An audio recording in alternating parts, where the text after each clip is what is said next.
Hey there, good morning, and happy Winning Wednesday.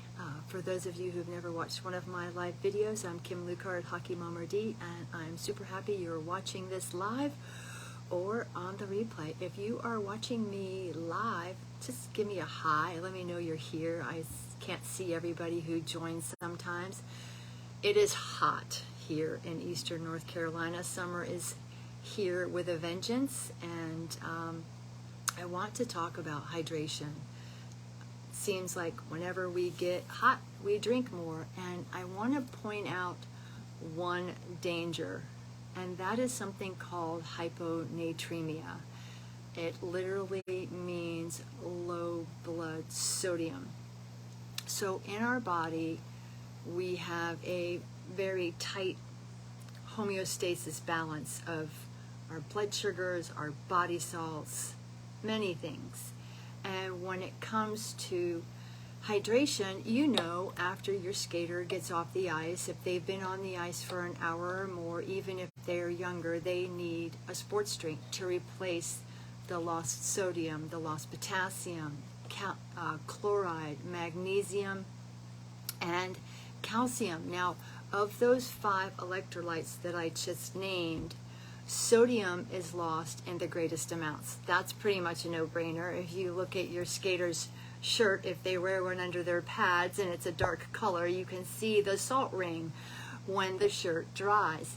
The next electrolyte that's lost in large amounts is chloride. So sodium chloride, table salt, right? NaCl. Then magnesium, calcium, then potassium, calcium, and magnesium. So while your skater can get all of these electrolytes from their foods, it's important to make sure they are getting them from their drinks too. Now, if you have a small skater and they're just on the ice for less than an hour, a sports drink is not needed. But skating for more than an hour, they're going to need some replacement. You know, it's going to vary from skater to skater. Why I want to talk about hyponatremia is because this comes into play when your skater might be drinking too much water. And they're very thirsty when they get off the ice. And hyponatremia happens when we consume so much water that our blood sodium decreases. So to give you an example of what this looks like, a visual, if you could imagine a bathtub half full with water. So that water is your blood. And then throw in 10 sponges, just 10 normal sponges. And those sponges represent sodium molecules. We'll just call that a normal concentration of blood sodium in the human body. Now, when you or your skater overconsumes water in a short amount of time, what happens is that bathtub is going to fill up with water, like all the way to the top. So imagine a bathtub filled all the way to the top, yet there's still only 10 sponges in it. So the sodium concentration has decreased. And that can be very, very dangerous. It can lead to seizures, and it can lead to death. It unfortunately has happened in our area several years ago. It might have been 10 years ago now, with a high school football player who got off the field and slammed back Gatorade and water in large quantities. And he died. This also happens to young people when they drink too much when they're underage or even when they're of age, and they end up in the emergency room and they don't want treatment and they want to go home. I actually heard this story in my nutrition class one year. One of my students raised their hand. They were working in the emergency room, and a young woman came in from East Carolina University. She had been at a fraternity party and she was drunk, and she wanted to, quote, drink herself sober. You can't drink yourself sober. And she drank so much water that she died. Now, I pray you don't have to worry about your young skater or your teenage skater consuming alcohol. But those are the instances when people might consume too much water unknowingly because they don't understand how the body works. And understanding that I have to put on my glasses to say hi. Hi, Mary. That's why I gave you that visual of the bathtub. Now, I want to give you some symptoms of dehydration, because more often than not, your skater is going to suffer from dehydration.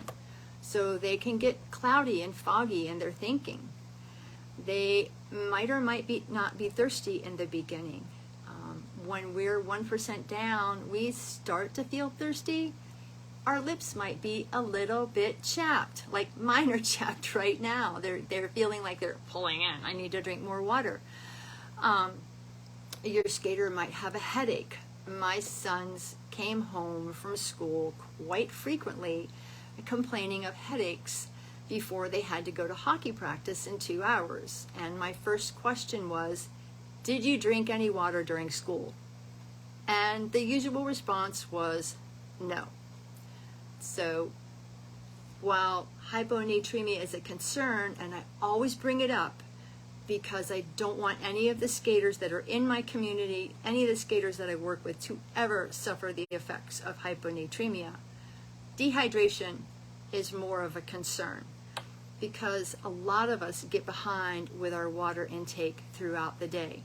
So their brain gets foggy. So if they're a goalie and they don't have that water bottle on the top of their net so they can take squirts when the team is down the other end of the ice, they might get dehydrated. Goalies wear a lot more padding than players. I had a goalie son and I had a player son, so I know the difference. Keeping that water bottle on the top of the net is so, so important. Now, what worked best for my son when he was a teenager was he would do half Gatorade and half water. Now, some skaters do not like to have any sports drink during play. That's perfectly understandable. The recommendations are basically about 4 ounces every 20 minutes. That's from the American College of Sports Medicine. And for the younger skaters, just a squirt, swish it around, swallow it if you can. That will keep their body hydrated.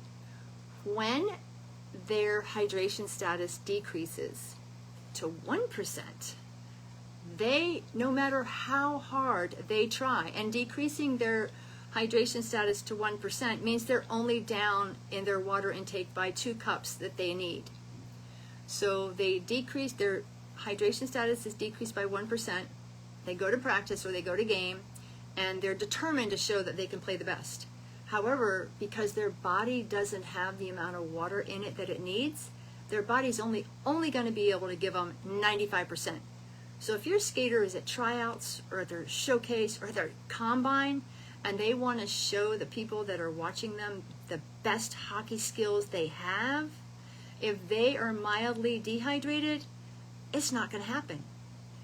Take that dehydration to just the next level of 2%, which doesn't sound like much.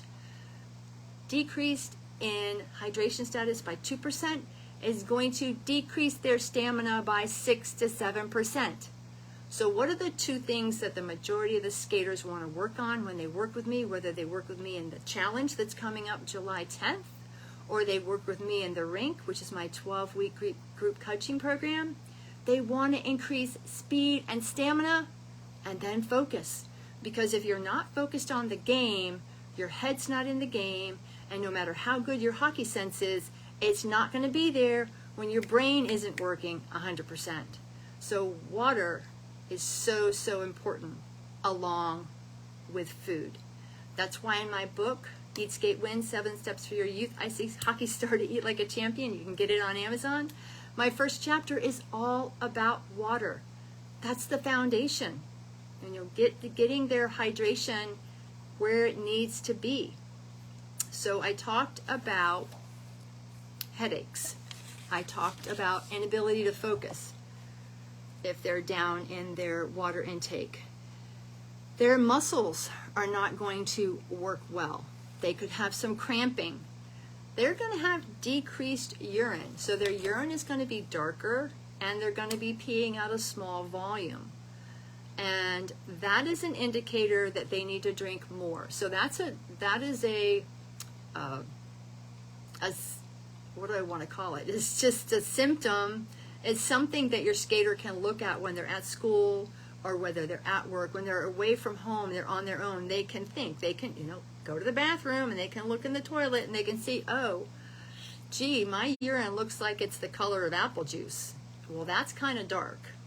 They need to step up their water intake. Or, gee, my urine looks like it's lemonade color. That's a pale yellow. Then they're doing really well. If they get to the point where they're peeing a lot and their urine is clear, back off. They could be drinking too much water, because a very high volume of urine with a very, very light color can be an indicator that your skater is drinking too much. On the flip side of that, if any nurses or doctors are watching, excessive drinking and excessive peeing can also be a sign of diabetes. So, those are a few things to look at. More often than not, your skater's thirsty, they need to drink. Keep an eye on their urine color, and it will help them have more speed, have more stamina, have more focus. If you want to learn more about youth ice hockey nutrition, my next Eat Skate Win challenge is coming up. We begin July 10th. We run it through the 14th. I always give a couple extra days after to ask questions to really wrap it up. So it really ends up being a 7-day challenge. The investment is $27. So if you are interested in working with me in a small group after the July 4th celebration, you can private message me.